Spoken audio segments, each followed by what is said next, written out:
Eh bien, salut tout le monde, et aujourd'hui on se retrouve pour l'analyse du pay-per-view Royal Rumble 2017. C'est parti.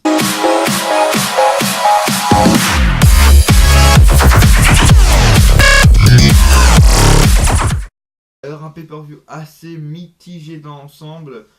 Beaucoup de fans ont été déçus de ce pay-per-view. Bon, on va en parler tout de suite.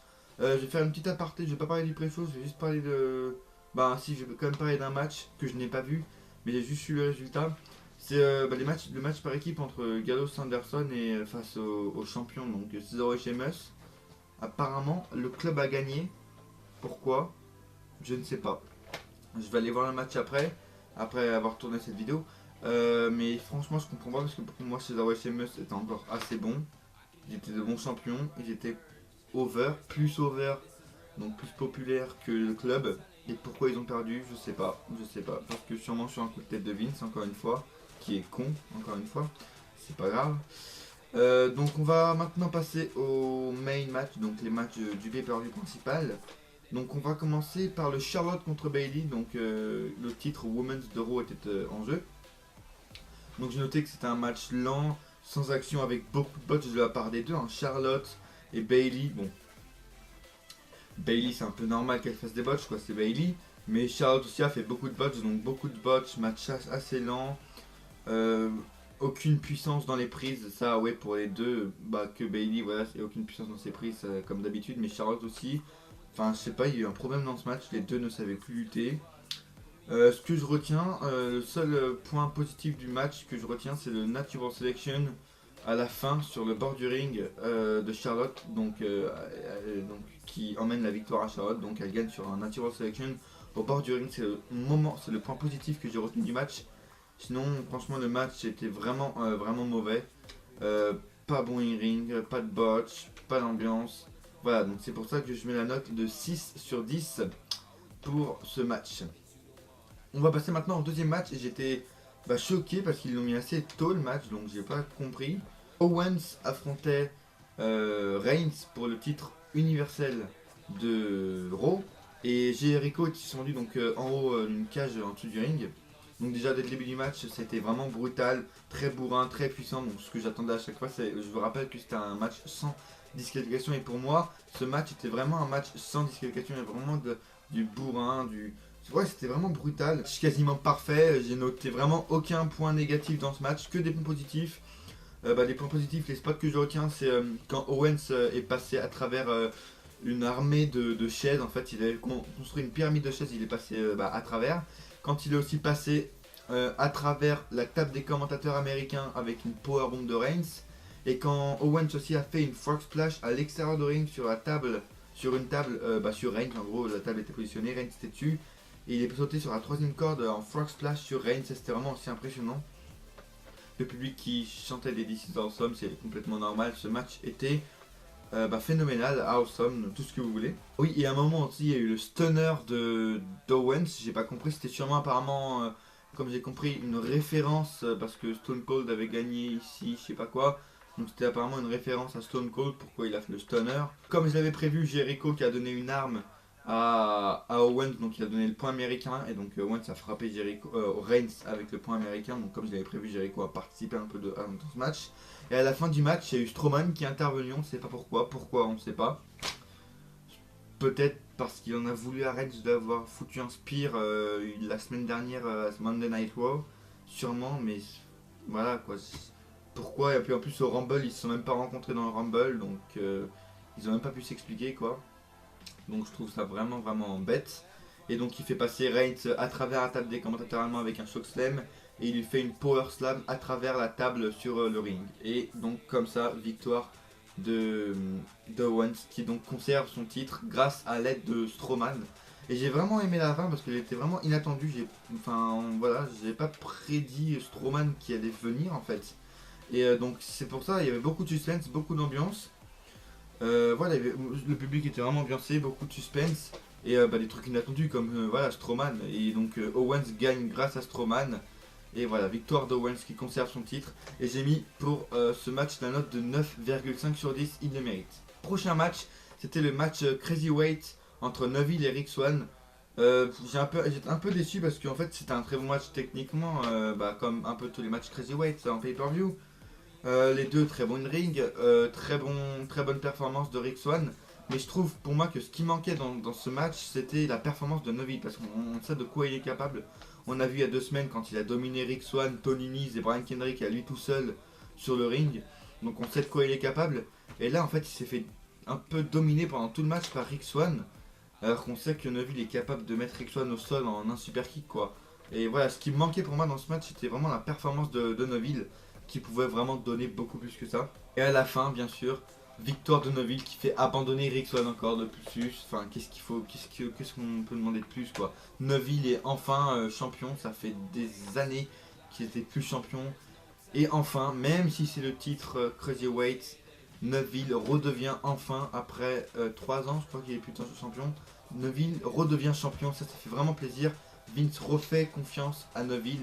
Et voilà, Neville champion, j'espère qu'il va pas perdre son titre dans 3 semaines à Fastlane. J'espère qu'il va le garder au moins jusqu'à WrestleMania et plus. Ce serait très bien que Neville le garde plus. J'ai mis ce match à 8 sur 10. Et on va passer à l'avant-dernier match de ce pay-per-view qui était Styles qui défendait son titre WWE contre Cena. Alors juste déjà, waouh en fait. Au début j'ai marqué waouh, j'ai mis 10 sur 10, je vous le dis en fait, parce que dès le début du match, juste dès le début, on a eu des Let's Go Cena AJ Styles qui ont duré pendant 2-3 bonnes minutes dès le début du match. Le public était ambiancé pendant tout le match. Alors ça déjà, dès que tu as un match juste de rêve et qu'en plus le public est dedans, bah ça peut que faire un bon match. Le public était aussi déjà debout alors que le match n'avait toujours pas commencé. Le public était déjà debout, c'est pour vous dire l'ambiance qu'il y avait. Il y avait quand même 50 000 personnes qui étaient debout et qui étaient ambiancées par ce match. Il y avait du suspense, énorme suspense pendant tout le match. Bah match juste in-ring, très bon. Euh, Moi j'aurais mieux ce que j'aurais aimé c'est qu'ils aillent un peu plus à l'extérieur, mais ça voilà c'est pas trop grave.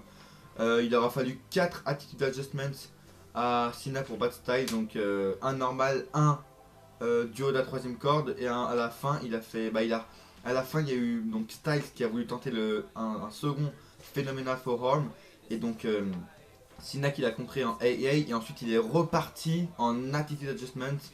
Et voilà, Cena donc devient champion pour la 16e fois de sa carrière, donc il égale Ric Flair. Apparemment, il aurait dû y avoir un segment entre Ric Flair et Cena, ils l'ont annulé. Ric Flair a préféré faire une vidéo qui a été mise sur YouTube d'ailleurs. Bon, je sais pas pourquoi. Mais voilà, donc Cena qui égale Flair, 16 titres mondiaux gagnés pour John Cena. Et franchement, il a eu une ovation à la fin. Certes, Cena est beaucoup moins aimé qu'avant et beaucoup moins adulé. Même on a entendu à son entrée on entendait des Cena Sucks, c'est un peu maintenant l'habitude quoi. Son entrée c'est que des Cena Sucks. Mais à la fin ce gars était tellement ovationné et comme l'a dit Christophe Ajus, même si on n'aime pas ce gars on est obligé de le respecter parce que 16 titres mondiaux, le gars fait un match parfait et à la fin il vient voir une personne malade, il vient voir un enfant malade, il vient lui redonner le titre et faire une photo avec lui, bah voilà c'est un peu... Bah respect à Cena parce que le gars a tellement de loyauté, enfin le gars est tellement humain quoi. Même si on veut pas le voir champion, bah respect à lui pour ça.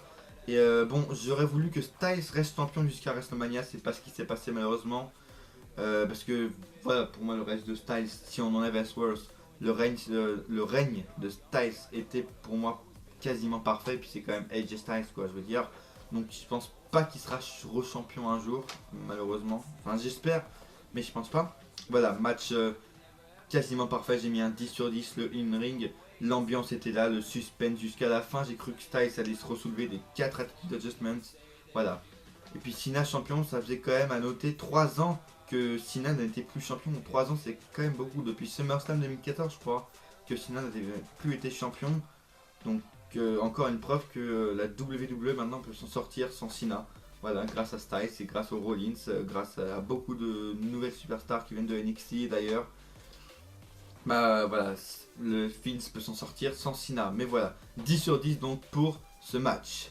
Et maintenant le dernier match qui n'est autre que le Royal Rumble match. Alors ce match a été beaucoup discuté, beaucoup de gens, beaucoup de fans ont été déçus par ce match. Je fais partie de ceux-là qui ont été déçus par ce match. c'est pas que j'attendais trop de ce match. En fait, je me suis rendu compte quand j'ai regardé ma vidéo pronostic, j'attendais trop de ce match.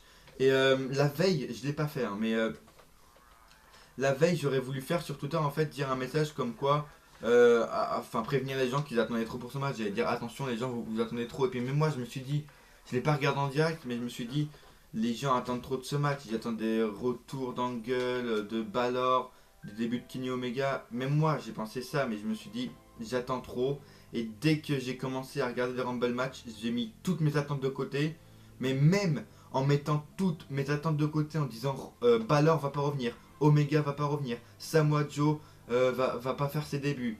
Même en enlevant tout le suspense, même en enlevant toutes les rumeurs et tout que j'ai entendu, bah j'étais déçu quand même quoi. Je veux dire, ils ont merdé. Encore une fois, Vince McMahon a merdé et bah il a encore fait de la merde quoi. C'est son habitude de faire de la merde. Il est con.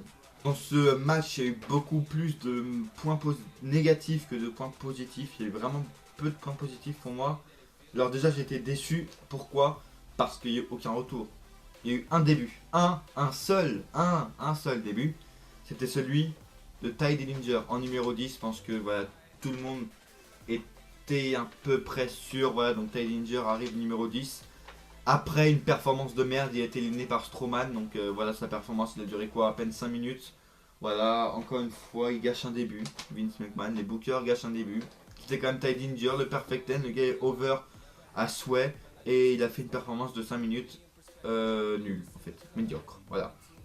Aussi, je suis très énervé par la performance de Goldberg, Lesnar et Taker. Ils sont venus dans les 5 derniers alors qu'ils auraient pu venir numéro 15, numéro 20. Voilà, encore une mauvais booking pour ce Rumble match. Tous les ans, il y a un mauvais booking pour le Rumble match. Voilà, cette occasion se présente une fois où il y a Taker et Lesnar dans le même Rumble, dans le même match. Ça se présente une fois dans une vie, quoi. Et ils l'ont raté, ce booking. Ils l'ont raté. Des 3 superstars, je crois qu'en rassemblant les 3 performances des 3 superstars, enfin de Goldberg, Lesnar et Taker, en tout, elles sont restées 10 minutes. En tout, à peine. Sur 65 minutes, parce que le match, je crois, a duré 1h05. Voilà, ils ont environ 10 minutes, quoi, les 3 superstars. Donc je crois que Goldberg est arrivé numéro 28, Lesnar est arrivé numéro 25, et Taker est arrivé numéro 29. Voilà, encore un mauvais booking. Et je suis aussi énervé parce que, je veux dire, ils sont plus payés. Encore Taker, ça se comprend, lui il fait encore plus de matchs. Mais Goldberg et Lesnar, ils sont plus payés pour 3 apparitions dans l'année. Et encore, enfin c'est une apparition de 2 minutes, ils sont plus payés que des full-timers comme Sami Zayn, comme Strowman, comme plein de gens quoi. Ils sont plus payés que des full-timers qui travaillent toute l'année, comme Ryder et tout, et comme Big Cass, comme Enzo Amore, qui sont là toute l'année et qui pourtant sont beaucoup moins payés. Et là, ils sont payés énormément pour une apparition de 5 minutes. Gros point négatif, j'enlève un point direct. C'est 2 places, même plus de 2 places gâchées, mais les 2 places gâchées principales, c'est Ellsworth et Enzo Amore. J'adore Enzo Amore, hein, mais le gars est arrivé numéro 27. Il a fait face à Lesnar. Il a fait une Ellsworth 2.0 en fait. Ellsworth est arrivé. Voilà, il est resté 30 secondes, il s'est fait éliminer par Strowman. Enzo Amore est arrivé numéro 27 et il s'est fait éliminer en 15 secondes. Voilà, donc en gros Enzo Amore c'est le Ellsworth 2.0. Donc Ellsworth, quand j'ai entendu sa musique, je me suis arraché les cheveux. Mais au sens vraiment propre, je me suis arraché les cheveux quand Ellsworth est arrivé dans le Rumble. Il mérite pas d'être dans le Royal Rumble. Ce gars ne mérite rien. Il mérite même pas d'être à la WWE. Il mérite même pas d'être à la NXT. Il mérite même pas d'essayer d'être à la NXT. Le gars mérite rien. 6 points négatifs, les performances de Big Show et Mark Henry qui ont été complètement gâchées. Donc au début j'ai bien aimé donc la première partie du match qui était donc la domination de Strowman. Je pense qu'il était encore pour plus le mettre en avant, ils l'ont fait dominer. Donc voilà Strowman qui a face à des poids lourds comme Big Cass, donc il a éliminé Big Cass, il a éliminé Mojo Rawley, il a éliminé Mark Henry, il a éliminé Big Show. J'étais vraiment déçu de la performance de Big Show et Mark Henry qui sont restés 2 minutes à tout péter. Je sais que c'est pour mettre en avant Strowman, mais je veux dire, c'était quand même leur dernier Rumble match de leur carrière, quoi. Ils auraient pu faire un petit effort. Ça aurait pu peut-être par exemple être le Big Show, qui on sait va s'arrêter à WrestleMania. Le Big Show par exemple aurait pu éliminer Strowman, parce que Strowman était un des grands favoris. Il a été éliminé dans les vers le 15-16e quoi. Quand le 16e est arrivé, Strowman s'est fait éliminer. Donc bon, Big Show aurait pu l'éliminer quoi. Ça aurait fait un très bon spot pour son dernier Rumble match. Maintenant, voilà, Big Show et Mark Henry sont restés 2 minutes. En plus, enfin je veux dire, Mark Henry était en plus dans sa ville natale quoi. Il était dans le Texas. Et puis voilà, une domination 1 minute. Et en 1 minute, il s'est éliminé par Strowman. Voilà, c'est complètement con. Pour la première fois en 20 ans, je crois, Kane n'a pas participé au Rumble. Voilà, par exemple, à la place de Ellsworth, il aurait pu avoir Kane.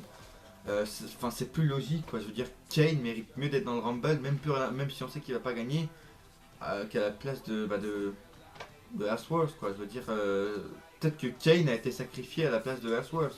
Même j'aurais, attends, je vous le dire, j'aurais même mieux aimé avoir les Usos à la place d'Ellsworth. Même Heath Slater ou Rhino, ça aurait été plus logique de mettre Heath Slater ou Rhino à la place de James Ellsworth dans le Rumble. Parce qu'il le mérite. Il le mérite, voilà. Mais beaucoup de places ont été sacrifiées pour Ellsworth. C'est complètement débile. Et donc étonnamment, dans le Final Four, j'attendais pas Jericho. Et donc il y a eu Jericho dans le Final Four, Roman Reigns, Bray Wyatt et Orton. Donc en fait, je vous le dis à la fin, en fait, j'ai été spoilé du Rumble match. Pas parce que je suis allé sur les réseaux sociaux. Non, c'est un ami, hein, bien sûr, qui m'a spoilé en fait. Voilà, qui m'a spoilé la victoire du Rumble. Comment vous dire que j'étais déçu, mais à un point inimaginable en fait. Tous mes potes l'ont vu quand j'étais au lycée. J'étais juste au bout de ma vie. J'avais les larmes aux yeux. J'étais au bout de ma vie, quoi. Le moment que j'attendais le plus, il me l'a spoilé. Donc pas de. J'avais pas trop de hype pour la fin, même si j'étais pas sûr. En fait, je me suis dit, bon, il a peut-être dit Orton, mais peut-être que ça va être Bray Wyatt, on sait pas. Et en fait, non, ça a vraiment été Orton. Donc Orton a gagné le Rumble match. Je suis vraiment très content pour lui parce qu'il mérite vraiment de gagner le Rumble match. Ça fait longtemps qu'Orton, enfin longtemps, ça fait à peine 3 ans, mais ça fait quand même longtemps qu'Orton n'avait pas gagné un Rumble match. Et voilà, pour Orton, c'est un des gars comme Wyatt ou voilà, ou comme chez Sheamus par exemple, qui vraiment mérite de gagner les Rumble match. Des gens comme ça qui doivent gagner les Rumble match et pas des Triple H, voilà, pas des gens comme ça. Voilà, je suis vraiment content pour Orton quoi. C'est un retour aux sources. Comme un pote me l'a dit, c'est un retour aux sources. Orton qui gagne le Rumble, ça fait vraiment plaisir quoi. Comme il l'a dit, c'est une sensation indescriptible. Le gars a tremblé dans l'interview qu'il a fait quelques heures après qu'il ait gagné le Rumble, il en tremblait. Et voilà, c'est comme il a dit, une sensation indescriptible. Et je suis vraiment content pour Orton qu'il ait gagné le Rumble. Il va être dans le main event de WrestleMania, je suis très très content. Maintenant, on va passer au sujet qui fâche. Et oui, il le faut. La place numéro 30. Bon, on est tous d'accord. Même ceux comme par exemple Jordan, donc WWE Nation FR, qui n'a pas regardé les rumeurs, même eux attendaient au numéro 30 Balor ou Samoa Joe ou pour ma part Kenny Omega, parce que je croyais que Kenny Omega disait un troll en disant que il avait prolongé son contrat avec la New Japan Pro Wrestling. Je croyais que c'était un troll. Maintenant. Et puis même, attends, j'ai oublié un point. Numéro 3. Normalement, numéro 3, c'est que des surprises. On a eu Kalisto. Tu m'expliques? On aurait pu avoir Samoa Joe. On aurait pu avoir Kurt Angle, même pour une petite apparition. On aurait pu avoir même un Kane, par exemple. On aurait pu avoir un Heath Slater, un Rhino en numéro 3. Mais au moins une surprise, quoi. Pas Kalisto. Pas Kalisto, non. Non. Ça encore, c'est un point négatif. C'est un autre point négatif. Donc le numéro 30, voilà, on s'attendait tous à Samoa Joe, Balor ou Kenny Omega pour les plus fous d'entre nous. On a eu Roman Reigns. Non en fait, bah non Vince, non, mais pas Roman Reigns. En fait, le truc, Jordan par exemple, je reprends, j'ai vu la vidéo analyse de Jordan qui dit que en fait, Vince a enfin compris ce qu'il fallait faire avec Reigns et qu'il faut le faire huer. Mais non, Jordan, c'est totalement faux en fait. Vince, lui, croit qu'en le mettant numéro 30 et en le mettant face à Taker, le public va l'apprécier. Mais en fait, non, le public le hue en fait. C'est ça que Vince, en fait, il comprend pas qu'en le mettant comme ça, qu'en le mettant en numéro 30, qu'en cachant une surprise et qu'en éliminant une grande superstar comme Taker, bah le gars va se faire huer. Et Vince croit qu'il va se faire aduler et qu'il va revenir en babyface. Mais non, non, il va être hué. Donc la seule solution qui reste pour Reigns, pour sauver sa carrière, c'est de faire un heel turn. Enfin, grand fan de Reigns. Je vous le dis, je suis un grand fan de Reigns. Mais même moi, je le voulais pas dans le Rumble, quoi. J'y avais même pas pensé, vous imaginez. C'est quand même Roman Reigns, quoi. Depuis 2 ans, 3 ans, il est dans tous les Rumble. Et même là, je n'avais pas pensé cette année qu'il pouvait être dans le Rumble. Et je le voulais pas dans le Rumble. Il avait déjà eu un match avant. Est-ce que Cena était dans le Rumble? Non. Est-ce que Styles était dans le Rumble? Non. Est-ce que Neville était dans le Rumble? Non. D'ailleurs, c'est un autre point négatif. Aucun Crazy White. Voilà, à la place de Ellsworth, ils auraient pu mettre un gars Crazy White. Et ben non, ils ont mis aucun Crazy White. Ah si, Jack Gallagher. Ils ont mis Jack Gallagher à la place de Neville ou à la place d'un Rick Swann ou à la place d'un TJ Perkins dans le Rumble. Un autre point négatif. Un autre mauvais booking de la part de Vince McMahon. Vous avez toujours pas vu, tapez sur Google réaction 30e place Royal Rumble, vous allez voir, vous allez pas être tout seul à penser à avoir cette réaction d'être déçu de la part de cette 30e place. Et on est d'accord que ça annonce complètement un match Taker contre Reigns à WrestleMania. Et même maintenant, enfin je veux dire, il y a eu une pétition maintenant qui est fautée pour pas avoir le Reigns contre Taker à WrestleMania. Mais même s'il y a une pétition, Vince ne va pas l'enlever. Je pense qu'il y aura le Reigns contre Taker à WrestleMania. Moi, ça me dérange pas plus que ça. Mais c'est vrai que c'est totalement spoilé. Enfin, c'est totalement niqué à 300 000 km quoi. Et puis Reigns qui élimine Taker, non mais s'il te plaît quoi. Même un Jericho, même Orton, même Wyatt, mais Reigns qui élimine Taker. Comment se faire plus huer? Bah vas-y, élimine Taker, vas-y, là enfonce-toi, tu t'enfonces, enfonce. Vince McMahon enfonce encore plus Roman Reigns, enterre-le encore plus en le faisant éliminer Taker et en le faisant entrer en 30ème. Bravo Vince, bravo, très très bonne initiative. Et pour ce match, j'ai mis la note de 5 sur 10. Je vais vraiment... Au début, je voulais mettre un 4 sur 10 pour Ellsworth et pour Roman Reigns et tout qui gâche une place. J'ai mis 5 sur 10 puisque c'est le début de l'année et c'est quand même le Rumble match. Voilà, donc 5 sur 10 pour ce match. Alors, dans l'ensemble, en conclusion, ce pay-per-view était vraiment bon en fait. Même, j'ai envie de vous dire, les matchs étaient passés du plus mauvais au meilleur en fait. Donc, le plus mauvais, Bayley contre Charlotte, au meilleur, Styles contre Cena, si on compte pas le Rumble évidemment. Donc voilà, c'était un très bon booking niveau match. Tous les matchs étaient bons à part le Bayley contre Charlotte qui est, je sais pas, ils ont fait de la merde, ils ont toutes les deux botchées. Mais les matchs étaient très bons. Le match sans disqualification entre Owens et Reigns avait de l'ambiance, était brutal comme on le voulait. Styles Cena était phénoménal. Voilà, c'est la deuxième partie. C'est le Royal Rumble match qui a déçu le plus de personnes et je comprends les gens qui ont été déçus par ce Rumble match. Je vous fais la moyenne du pay-per-view et je vous retrouve dans un instant. A tout de suite. Et donc ce pay-per-view obtient la note de 7,7 sur 10. Donc pour moi qui est mérité. Je voyais pas le pay-per-view en dessous de 7,5. Je le voyais pas en dessous de 8 sur 10.